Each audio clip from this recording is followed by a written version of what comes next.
Here we go. Time for another show. Time for another show. How do we do it?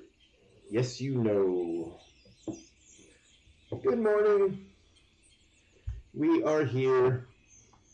I am at the halfway point of this big, huge Colorado trip now. And there's one thing that I can really say through all of this. I'm really damn tired. It's this is the halfway point of the third trip, and I'll be in Atlanta for a couple days till Thursday, and then I'm getting on the road and heading back. So now at this point, it Colorado I consider my home now. I'm trying to. It's interesting. I am. Atlanta has been my home for 34 years, and I've loved it here. But of course, as I've talked about plenty of times, it's just my time. Ooh, excuse me, coffee's trying to escape. Um, I feel like my time here has just done. I had this big, huge epiphany when I was in the middle of the pandemic, where, I know this sounds morbid, but like after 14 months of being in the same room and then just having experienced my 50th birthday by myself in that room alone during the pandemic, I had this epiphany of I don't want to die in Atlanta. I don't want to die in this city. This is not where I want my story to end. Um, and that's what kind of really started the drive for moving to Colorado. I called up my friend in Georgetown and I was like, could just come hang out? I'm working on a mural for them, and I was just like, I gotta go somewhere. And that's when I went to Colorado, and I was like, why am I not living here? There's no reason why I can't live here. I can do my work here. And that was maybe about 2 years ago, and that basically started the whole wheels of moving west. So we are now at the official halfway point this summer of my big move to Colorado. So there's another trip planned for the middle of August where I come back, and then there'll be one final trip. So I am. Yeah, okay, so that was a setup for what I wanted to talk about. Is like, I feel there's a sort of surreal moment that I am where I'm kind of in this limbo space where it's like when I say home, what do I mean? Do I mean Colorado? Do I mean Atlanta? Do I mean my van? So I'm like somewhere in between, somewhere caught in the middle, the extreme middle, between two worlds, having one foot in each of them at the moment. So, but it's I can feel the shift happening. It's the Colorado home is now sort of like, as I'm like arriving, I'm feeling the sense of I'm coming home. I'm coming to my new space. So um, it's just an interesting experience that I've been going through. It's um, I would say the like because I grew up in New Jersey, and the first big move was when I was 18, coming to Atlanta for college. And that was a huge move, going to a completely new realm of people that I've never met before. I mean, I was just going cold turkey into the South. And I knew nobody, but I knew I'd be okay, and I just went with it. This time with the Colorado move, I at least know people where I'm moving to this time. So it's not like I'm going in cold turkey. I know people. And it's such a friendly community that I've already started meeting people there and starting to feel like home. I mean, heck, they gave me a big parade in front of my house on July 4th. I don't think that was really for me though, um, but we'll pretend. um, but yeah, it's I am tired. I am. It's an interesting kind of tired. It's not the tired that I feel like I need to collapse on the ground. It's that slow grinding tired that you get when you're working on something that really means a lot to you and you're driving towards it. And good morning, Nicole. Yeah, it's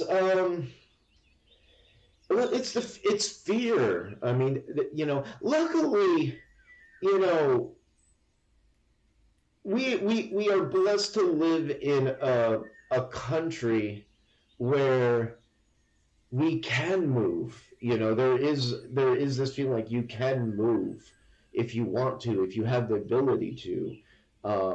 It's just how bad do you want it? A lot of people are afraid on the move because they've never moved before. They don't know. I mean, when it's that first move is probably the hardest move. Um, you know, my move from New Jersey to Atlanta when I was a teenager, um, I at least had a little bubble of college that I was going into. It's not I wasn't going to just land on the street. I had this sort of safe little bubble that I landed into coming into Atlanta.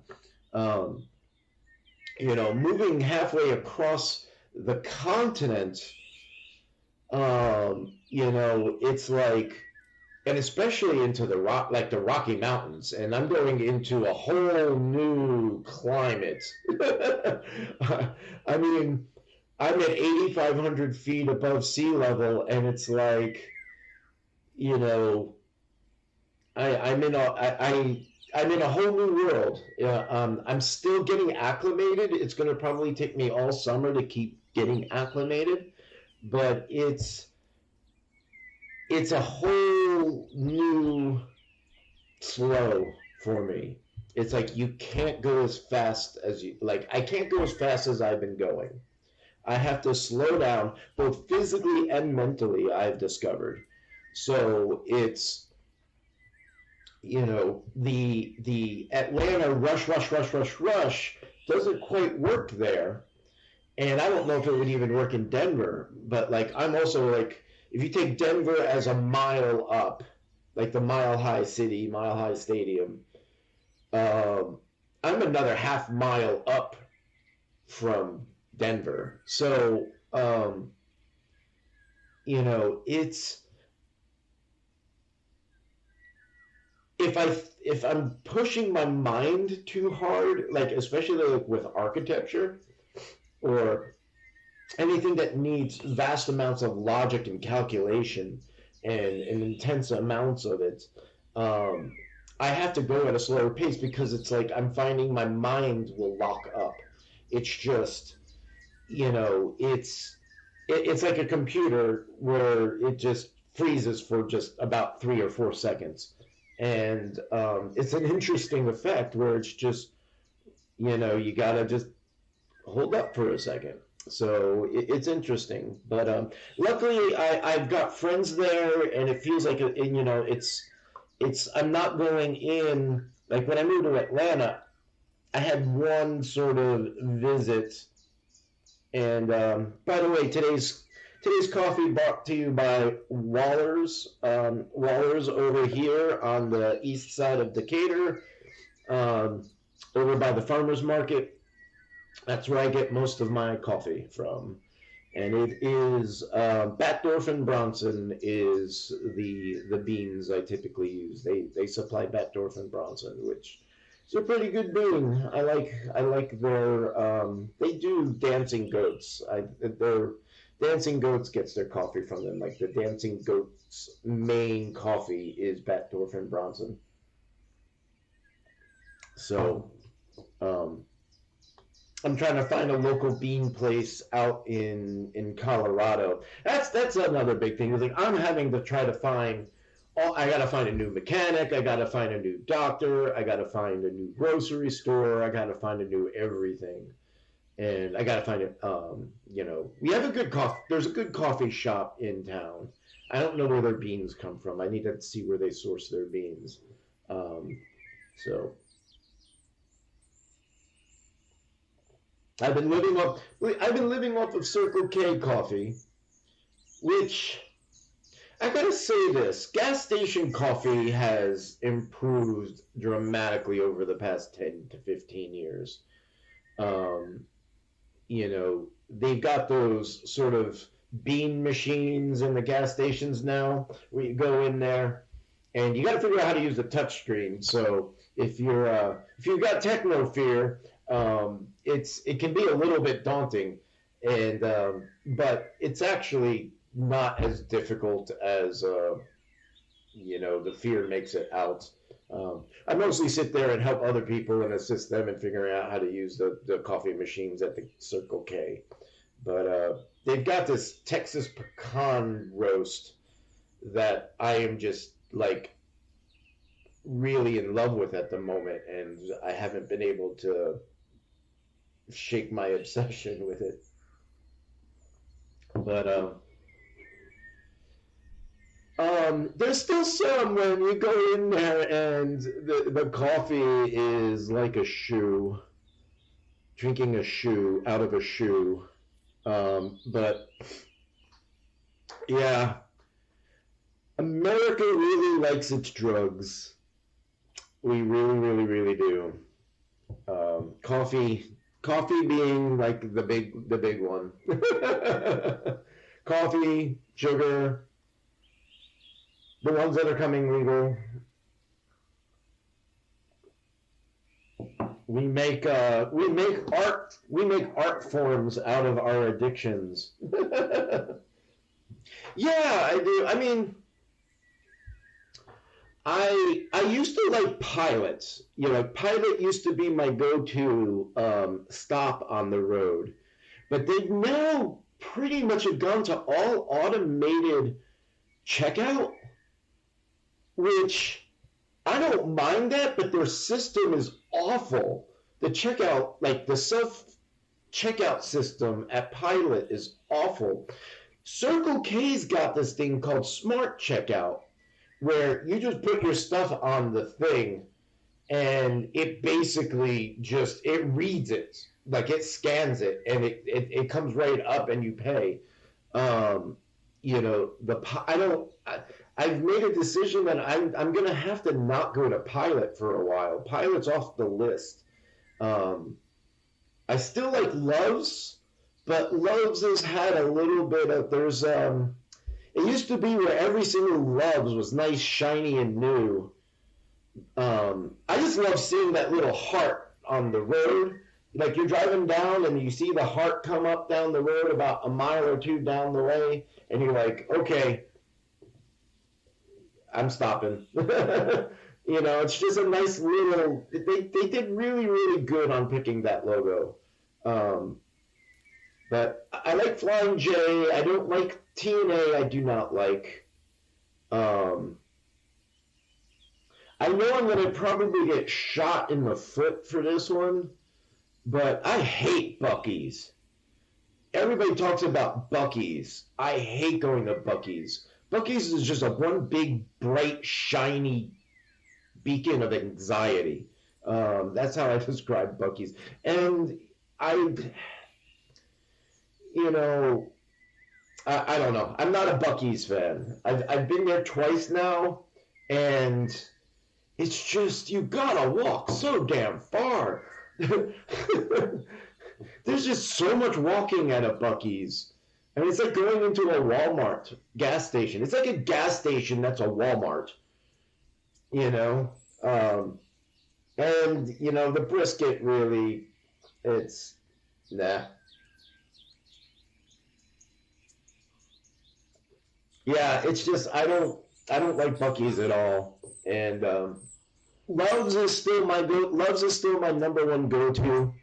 Um, I've taken on this last trip. I've taken Pilot off of that list. Anyhow, I guess we're talking gas stations this morning. But I travel a lot, so mostly recreationally. But I've got the Atlanta Denver run down pretty solid over the past 4 years. I've done the Atlanta Denver run maybe about, somewhere near 2 dozen times. I don't know, somewhere between 12 and 24. So, but how are you doing today, Nicole? You having a good day? Thanks for stopping by. You know, it's sometimes this show is sometimes I'm alone, sometimes I'm not, sometimes I'm alone. Hello. So it's kind of like that. So I basically the whole idea of this story is me practicing streaming. So I started doing this in December, and uh, I keep practicing with it. So I have found with streaming, and it's a lot of it is um, just trying to get comfortable talking to a camera and talking through the internet. Um, especially for Zoom calls with clients, it helps with that. But being that it's kind of the main way that we're going to be communicating with people, which I kind of dig. I love it. I love going on the Vision Train every once in a while, which is a collective of artists that basically Zoom and paint live with each other. But it's good. It's the trip. Like I don't know if you saw the early part. Is I'm in the exhausted part. I literally just went to Florida, and I literally slept for 4 days at the halfway point. I didn't mean to sleep for 4 days. It's just going like I'm going back and forth between Colorado and Denver every 2 to 3 weeks. And it just kind of all caught up with me this week, and I was just exhausted. Um, I just needed. I'm really good at listening to my body and what my body wants, and if my body really wants sleep. I hope this sounds okay. I'm going through my webcam mic because I'm on the road, and I don't have my really good mic. So last week I did this and it was a little staticky. I tried to fix it. Hold on, I'm getting a little bit of clipping. Let me pull it down a little bit. Let me pull it down a little bit. There we go. That's underneath the clipping. Okay. So like I'm going back and forth between Denver and Atlanta every 2 to 3 weeks, and it just all caught up with me. And I listen to my body, and especially if I'm on the road. If I'm on the road and my body says, okay, we need to stop. Luckily I've got a van with a cot in it, so I'll stop. I'm trying to get in the habit now when I'm traveling long distance to stay at state parks and national parks more than rest areas and give myself a little bit more time on the road. Most of the time I just push really, really hard, and it's I'm learning to pace myself a little bit better. Yeah, the birds were a change in sort of this route, like this round of streaming that I do. I do multi-stream. I stream through my Facebook, my Twitch, and my YouTube. And then I'm also recording it, and then I'll post it up on my YouTube later today. Usually, if I'm in my main studio, I'll be working on something. Just when I'm on the road, I only have one screen. So streaming with one screen is very difficult. I normally have three screens. I've got like one screen that's just for communication and monitoring the stream. I've got usually have one monitor for just what I keep off of the screen, and then I've got typically a a Wacom tablet that I use as the canvas for when I'm like doing artwork while I'm streaming. So, but when I used to solely stream on Twitch, you know, you can get into a lot of copyright issues when you play music, because I used to like having music in the background, just instrumental, just kind of like having some background, because it helps drown out any sort of like chair shifts, or there's a knock outside the door or whatever. Um, I basically, on this sort of stream, I switched to the natural bird sounds, mostly because I don't get nabbed with the copyright infringements with the bird and the natural sounds. So I could make my own music, but I I got too much. I do too much. I have too much on my list, and I'm down to my last cup. So, but ultimately, what I'm working towards, and ultimately what we normally do on this stream, and it normally goes. I do it a Saturday morning and a Sunday morning. With the move, it's been a little bit difficult, but normally I've got this graphic comic that I started with this show called Forever is Fleeting, and when uh, in the starting soon sort of intro to this stream for like the waiting room, I let those little graphic comics, the ones that have been done. There's been about 17 that we've done over the course of the year on this show, and they're basically just taking aspects of my artistic practice and just kind of putting them into a comic form, trying to make them witty, make them funny, make them sort of somewhat educational. Little peek into it's kind of like a Far Side for artists, but not as sort of grim. So, but yeah, so like a lot of what I do as an artist is there's a lot of different big projects that I want to do. That I've got I've got a bunch of graphic novels that I want to do. The big one's going to be Iron, which I'm starting this winter. But I also did this for Arcane Arena, the board game. I get these, and with moving to Colorado, it's the same thing. It's like with everything. It's when you're approaching some huge, big task project that's going to need a lot of coordination, take a lot of time, and you're going to have to pace yourself. It's really good to be able to break it down into the little steps, and learning how to do that and break it down into the little steps. I'm making this whole move over to Colorado, and yeah, I'm tired right now, but I'm not stressed. I'm not freaking out.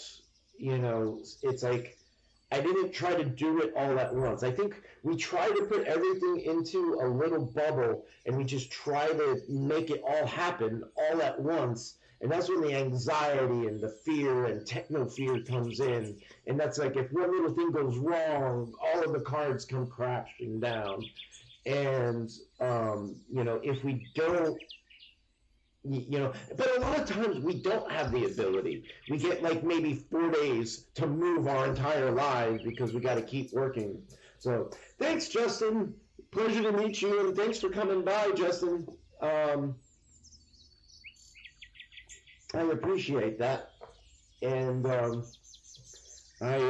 I've been doing it a while. So it's like the move to Colorado, I've kind of treated like an art project. And, I'm using it as a way of like, I'm trying to document it.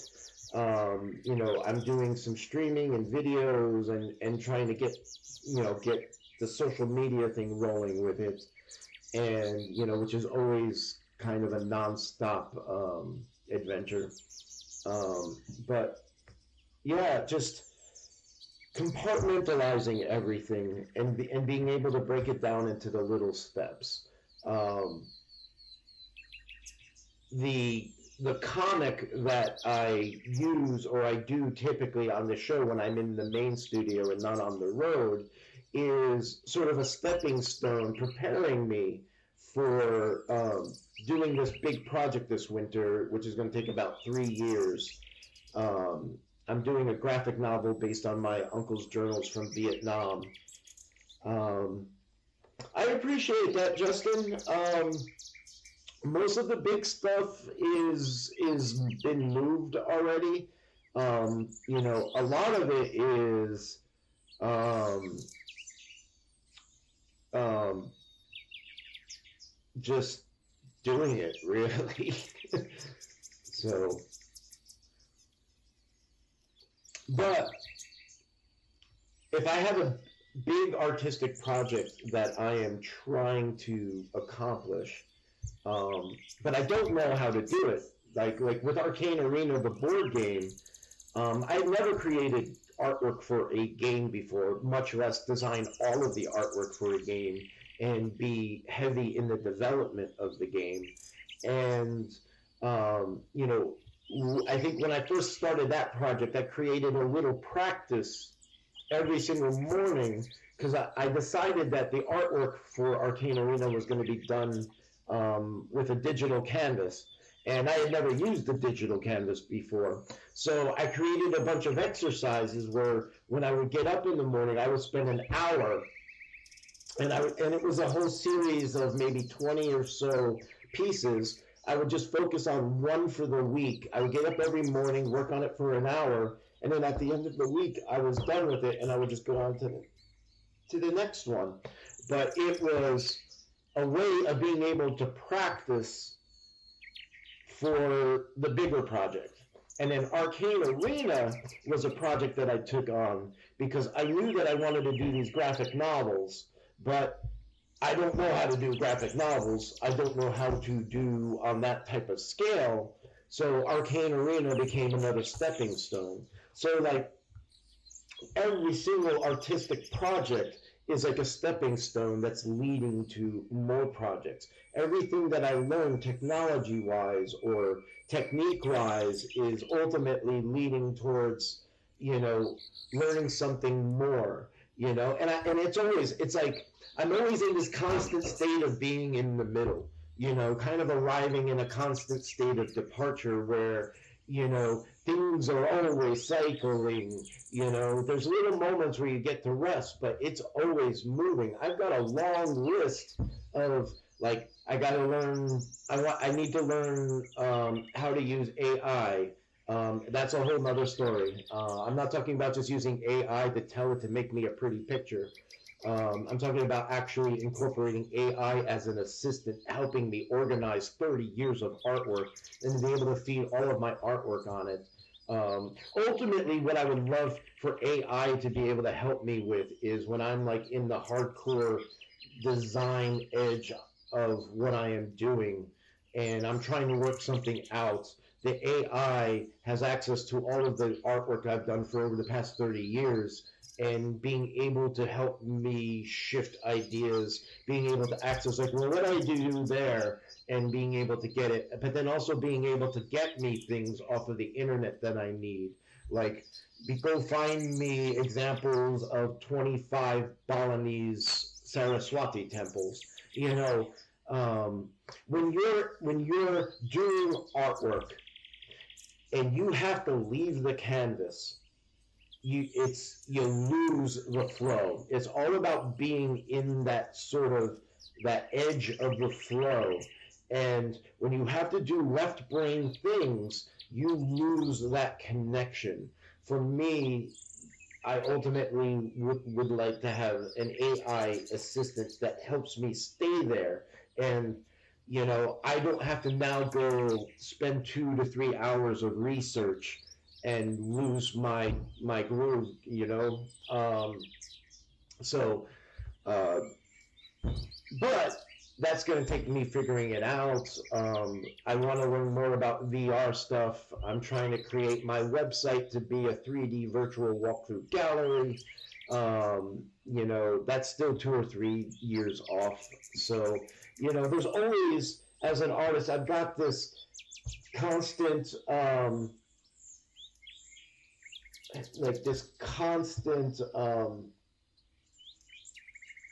need for evolution.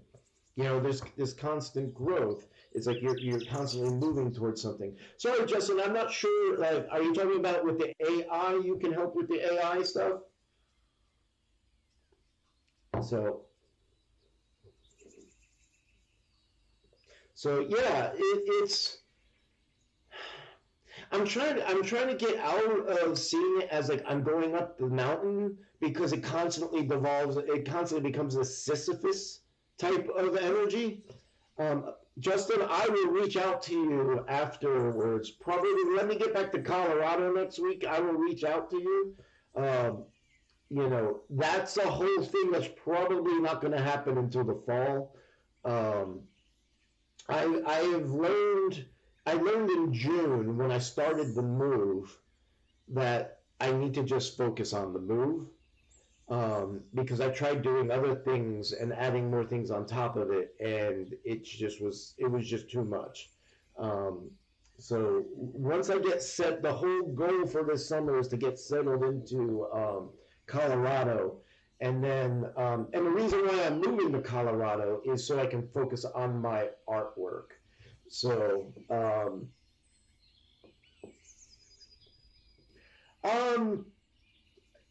Justin, I will see. I've got a really busy day today.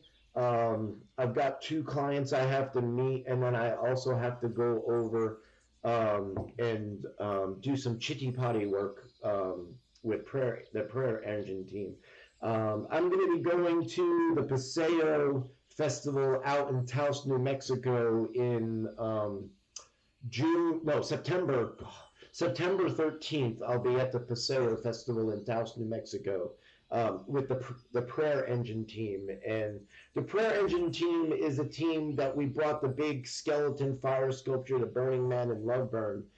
We've been invited to bring it to the Paseo Festival, so I've got to go over there tonight, and we need to do some prep work for that. I mean, it's nonstop. I mean, being working for yourself is constantly working. And the hardest part is doing what you love. You don't know when to stop because you're just having fun, and you got to regulate. It's like what happened to me this past week, where I crashed and I fell asleep for 3 to 4 days because I just needed it, and I went down to Florida, and I was like, I had this goal of being able to, okay, I'm going to take this time to settle in, and I'm going to do some, maintenance work on organizing some artwork. And, I'm starting to organize my files for the next big project. But I set up my computer down there, and I didn't even touch it for 3 days. I literally, the first day there, I slept the entire day. And, you know, because I mean, I also had just been on the road for 3 days from Colorado all the way down to Tampa, and I was exhausted.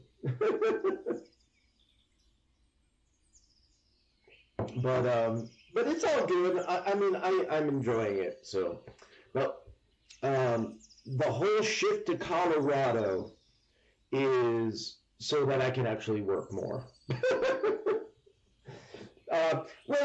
Okay, let me rephrase that. Not work more efficiently. Um, I'm moving to Colorado because the winters in Atlanta are too short. And I realized this. When I was in June, I moved into the new house, I moved into the new studio in Colorado in June. And I swear to you, June in Colorado is winter in Atlanta. I mean, that's it. I mean, sometimes you get some snow, sometimes you get 80-degree weather. So you actually get more snow in Colorado in June than Atlanta gets in most of its winters. But the reason being is winters are my favorite time to work. My favorite time to get focused on the deep stuff, where I can go, like, I can do the deep dive into the creative flow. And to get into a good solid creative flow takes about 2 to 3 weeks of being able to do it consistently. It's you know you can't just, it's like being an athlete, like going onto the field to compete. You can't just come from your car, jump onto the athletic field, and then expect to be at peak performance. You got to work up to it. So it takes, you got to get the project set up, and you got to get into a good rhythm, and you got to get that rhythm consistent, and you got to keep going with it. And you know you struggle with it. You go through, like, okay, I got it, and then you get blocked again. And it takes 2 to 3 weeks of being able to work on this project to really get into that edge of the flow where you get your mind wrapped around all of it, where you can see the field, and you can start working there, and then you're working, symbiotically with it. And with Atlanta, our winters are about a month. You're lucky if you get 6 weeks of winter here in Atlanta. And, by the time I finally get into that creative edge, that's when the weather shifts again, and you're coming out of it, and you're like, no. The hope is, you know, the winter where I'm going to be in Colorado is going to be from um, October until June. So basically 8 months of, the October to December is kind of half and half. June, like May and June, it's kind of half and half.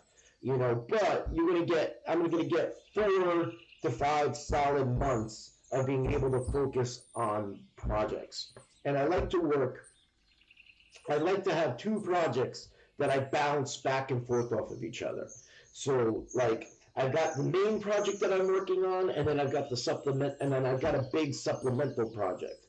So what I do is, when, like, I push really hard on the one project, and then I step back and I take a break and I breathe a little bit on this supplementary project, where I can let up and I can relax a little bit, and I can go on to autopilot a little bit, but I also I don't lose the connection. All right. Like, when you're in the creative flow and you're working on a project, if you step away from it for 2 weeks, you lose it, and then your engines go cold, and then you got to build it up again. So you got to keep those engines warm. So I keep a supplemental project off to the side that I can just kind of bounce back into, especially if there's a design block. If I get into a block on a project, I have the supplemental project where I can just come into it, and I just just let the windows open for a little bit and relax and drive a little bit. So, um, but Justin, I am definitely interested in talking to somebody about AI stuff. I mean, like, I know enough where to look, but it's like, I'm not looking for something like Mid-Journey. I'm looking for my own specific AI that I can use, that I can feed my own stuff to, that will be responsive to what I want it to be, and I can guide it the way that I want it to be. both on the painting side and then also on the architectural side. Like, for example, is, um, you know, I'm really interested in implementing AI as a sort of drafting assistant or design assistant, and with the architectural practice. Oh, I understand, Justin. I was just kind of letting you know where I'm kind of letting you know what I'm looking for, so that when we have the conversation, we don't have to spend this time, with it. But in my design process on the let's say on the architectural side, I do most of my architectural design in like hooked into virtual reality space. So I finally have a computer that can handle my architectural software and then keep the virtual reality rendering software open at the same time and keep them linked to each other and not have any lag. That's the big key, is not having any lag on the computer. So my computer has 128 gigabytes of RAM, and so we're pretty good there.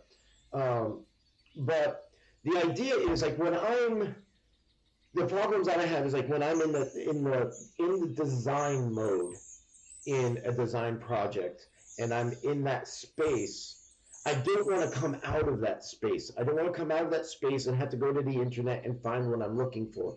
I want to have an AI assistant that's like a parrot on my shoulder, like, okay, change, change this kitchen design, change the tile, change this, go find what's available, like having an AI to be able to go find what kind of products are available, or what's in stock, what's on sale, like, so I can relay that to my client, to be able to have something like that.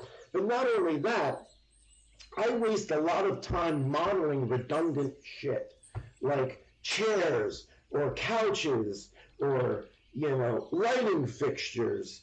I do like to be able to have an AI like say, okay, put this type of chair here, put this type of couch here. I lose half of my time modeling stuff because, I don't, there's not, there's not a lot of good libraries out there for downloading 3D assets. And the problem is when you download a 3D asset into a virtual reality space, you don't know what kind of meta garbage they're going to be attaching to it. Like, for example, in my architecture software, most of the suppliers and vendors have 3D models that you can download into your products, but it comes with so much metadata that they put into it that connects and communicates with their website and this, that, and the other, and it just bogs down my machine. It's just like they don't know how to make blocks or families because the way they do it is just so inefficient, and it's just frustrating, and nobody does it the same way, and it's just frustrating.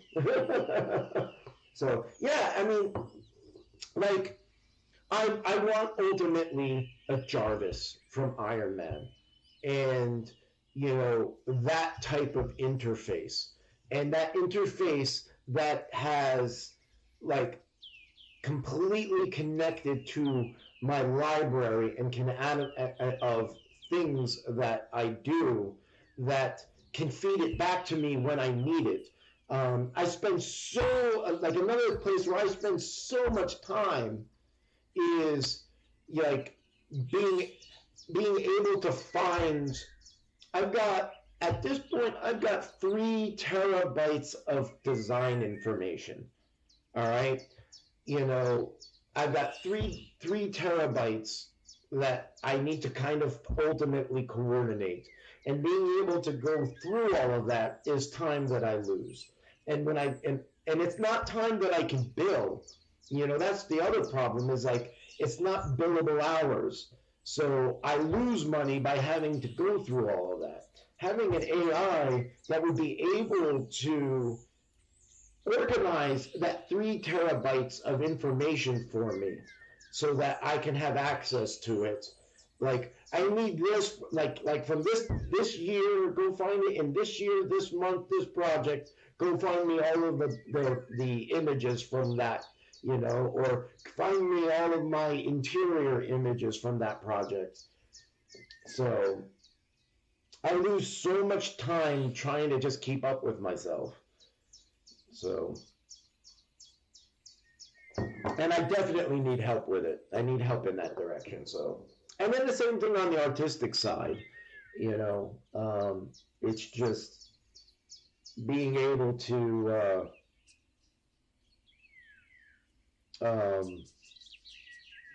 just organize all of it. So, Justin, I'm looking forward to talking to you about it. I'll at least send you. What's the best way to communicate to you? Email, Facebook Messenger. Just let me know what's the best way to communicate with you, and I'll do it. Don't necessarily post your phone number. You're welcome to send me that phone number through Messenger or something, but I'm trying to figure out what's the best form of communication. I use Signal. I don't use Messenger's fine then. I'll do it through Messenger. I'm mostly using Facebook Messenger and email. If I'm working on a project with somebody, other than just basic surface level communication with somebody, Messenger is fine. But if I am like sending files back and forth with each other, or images, or things that we need to kind of document, I typically go the email direction, just because email is just a better way of searching for stuff. Messenger is so hard to find stuff from the past. So we are at 47 minutes. Will I be able to not pee for 13 minutes? That's the question right now. Will I be able to make the final 13 minutes? So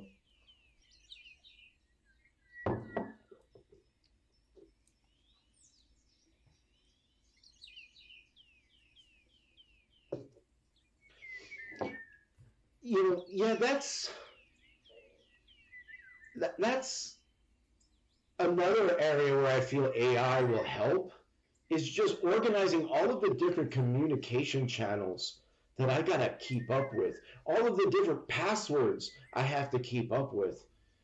It's just exhausting.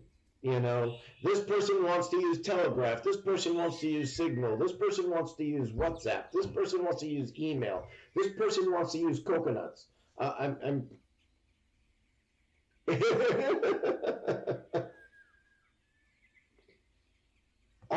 I use Kaspersky. If LastPass is a password organizer, I use Kaspersky.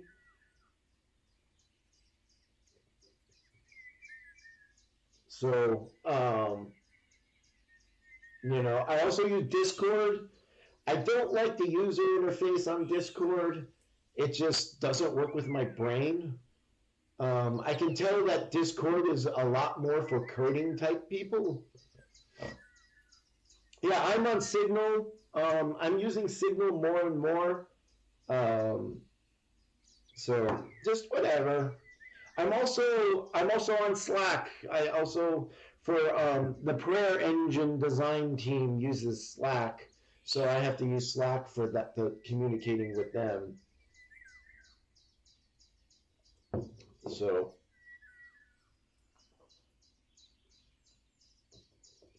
yeah, it's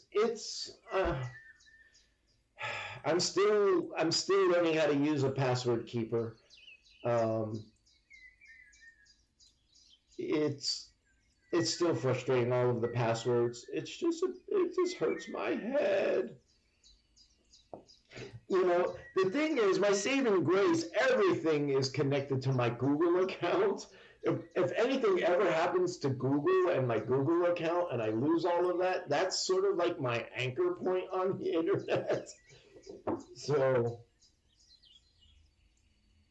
I've heard Teams is getting a lot better.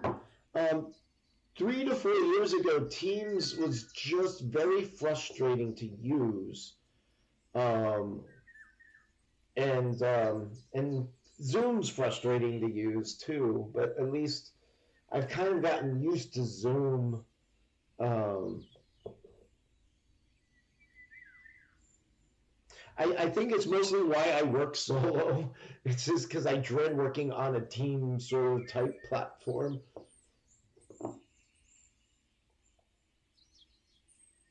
But I have been using Teams more lately because some of my clients are using it, so I use it because of that, and it's gotten a lot better. Um, it's my problem is all of these different apps anchoring themselves into my operating system, and then losing the ability to manage all of them and getting notifications constantly. I hate notifications. It's my problem with Microsoft is it just wants to it's like Microsoft and Meta both, they just want to wrap themselves around my operating system, and I'm like, I keep kind of hitting them with my broom and sweeping them out. I'm like, stay out. If I want you, I will call you. I don't want you, and then it's just, I don't need to know this information. Ah, well, we got to the end of my coffee. I'm out of coffee. I'm out of coffee. There's no more coffee, and this is the second cup. It's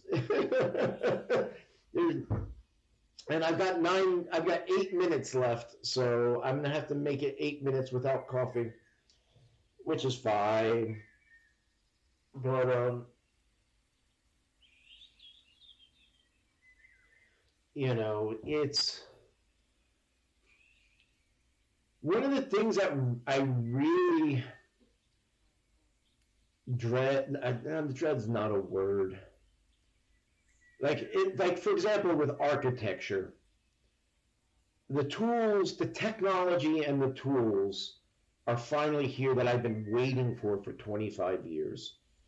And Adobe is finally, and Photoshop and Adobe is finally at the place, and cloud sort of computing is finally at the place where I've been waiting for it for 25 years.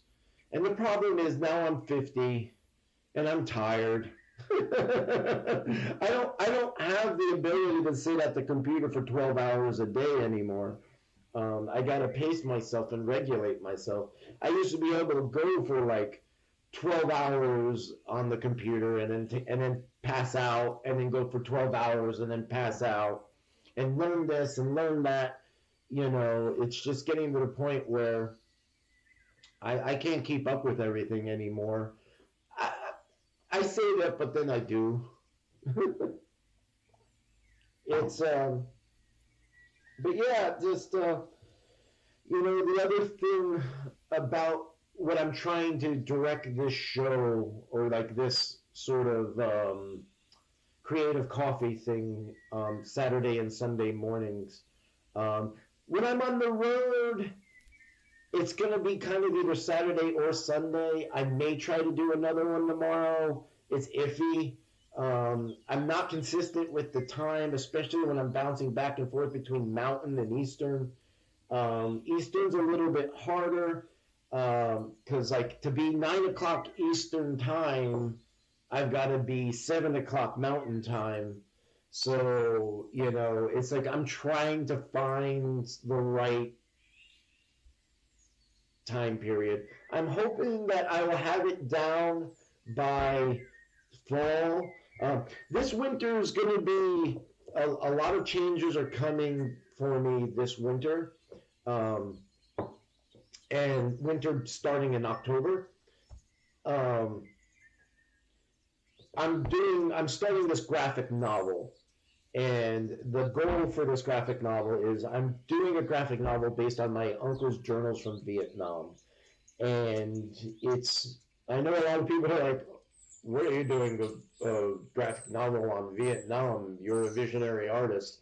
Well, I'm taking that visionary art perspective and I'm going to tweak it into, doing this graphic novel based on Vietnam because the story and just the way that my uncle wrote his journals, it's got a little bit, if you ever seen the movie Memento, it's got a very Memento feel to it. And, it's a story that needs to be told. It's a story that it's going to be a completely different look at Vietnam. Because anyhow. So my goal for this winter is I've got a chapter that I'm trying to illustrate. It's not the first chapter. It's going to be a chapter somewhere in the middle of the graphic novel. And it doesn't give any of the story away. And the chapter is called "It's a Fucking Dragon," is the name of the chapter. And I want to illustrate it completely, or like at least 90 to 95% done with it, but through the winter, as a way of getting the aesthetic right, getting the compositions right, getting like the way the color palettes, basically then using this is what the rest of it is going to look like, and then do a Kickstarter in the spring to be able to hopefully get the rest of it financed so that I can work on it. At the moment, I'm having to supplement it with architectural work, and or trying to sell my artwork. But I'm trying to get as much time to work on the graphic novel as possible. I'm going to be promoting Patreon. Is where I'm going to be posting a lot of it, and I will probably be showing a lot of behind the scenes during it with this creative coffee sessions. So when I get into it this month, getting into this winter, and once I get the Colorado move done and get settled in, I'm kind of taking middle of September to October to really just enjoy the aspen trees changing colors before the winter starts. But once middle of October hits and the snow starts falling, it's like it's to the grindstone, and I'm going to try to illustrate the entire not the first chapter, but this chapter this winter. So, and the chapter is called "It's a Fucking Dragon," and one of the things that is kind of interesting to the story, as far as we know, my uncle is the only person that carried a copy of The Hobbit with him through Vietnam, and he read on his tour of duty, he got through The Hobbit, I think 3.5 times. But part of it is integral, like some of the imagery is integral to some of the experiences in the story, and "It's a Fucking Dragon" ties in a little bit to it. And it's just an experience that he had out there where he thought he was being attacked by smog. But it ended up being a herd of elephants. But basically,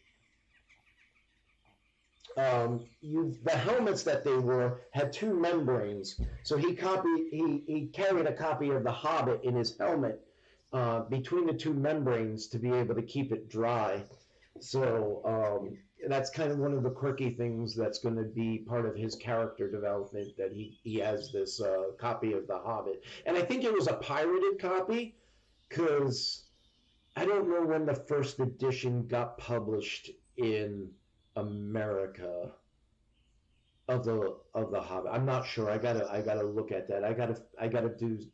It's gonna be a lot of research that I've got to do for this. I'm also gonna probably go to Vietnam at some point for a month or two, just to kind of tour some of the areas that he was in, just to kind of get a feel. because like another thing that I'm trying to portray is the juxtaposition of the war and then the beauty of what Vietnam is and the culture of Vietnam, and you know, the culture of a people that have spent 2,000 years keeping people out, especially the Chinese. The Chinese have invaded Vietnam so many times, um, so it's just going to be this grand sort of juxtaposition of harsh war and cultural beauty and just coming together of two different hemispheres, two different, like, and portraying what, like, our kids out of high school that got drafted to this war, what they got put into, the barrage of just hell from all different angles, like information wise, gaslighting, drugs that got thrown into there just so you didn't lose your damn fucking mind out there, and to just be able to just jump into it and portray it in a visual way with my visionary artistic spin of it. So there's going to be, it's going to be epic, and it's going to take me about 3 years to do, and I hope I really can, like, I'm going to need a lot of help with to be able to do this thing, because like I don't have a big, I don't have a advance from a big publisher. I'm going to be self-publishing this thing. I'm doing everything on my own, especially, yeah, this is going to be redemption for all of them and what they experienced and what we put a generation of kids through is just awful. And not only that, just the return, what was done to them. And like, they're the ones that took the brunt of all of the shit, and it wasn't even their fault. They just were the ones that were like going there and doing the, like, I'm doing the duty like my father did in World War II. It's just the mind fuck that we put to them and then just toss them to the side. It's just really a hard, one of the many hard time periods of mistakes that this country has made. So anyhow, thank you all so much for joining me today. Justin, I'm going to talk to you soon about the AI. Nicole, thank you for joining this morning. Also, like, another thing that creative, I'm going to end with this. Another thing that I want Creative Coffee to be is a space for me to kind of hang out and friends to come to say hi, especially the fact that I'm going to be in Colorado and a majority of my friends live in Atlanta and New Jersey. But also for creatives, like a sanctuary space for creatives to come vent, to rant, to ask questions or advice, or to, like, they're working on a project and they have, just want advice on something. It's just, this is just, an open moment for people to come ask me questions, like, I've been doing, I have been promoting myself as an artist on the internet for 20 years now. I've been promoting myself as an architect for 30 years. So, it's just, that's the pool of experience I draw off of, surviving the crash of '08, surviving Y2K. I joke that I've been through 4 to 5. I've lost count of the amount of apocalypses or Armageddons I've been through at this point. So, it's just a space for me to be able to help anybody that just needs a moment to just vent, just help with something, but also share my own techniques and my own experience. So thank you all for joining this morning. I will be back tomorrow I'm kind of set up where it's not gonna be much me working on anything because again, I only have one screen, and when I'm traveling, it's like streaming with one screen is really difficult. Especially if you're going to do sort of like visual representations, and I'm gonna do work on like digital canvas. So anyhow, thank you all, and you all have a great weekend. I will see you tomorrow. Bye, Art.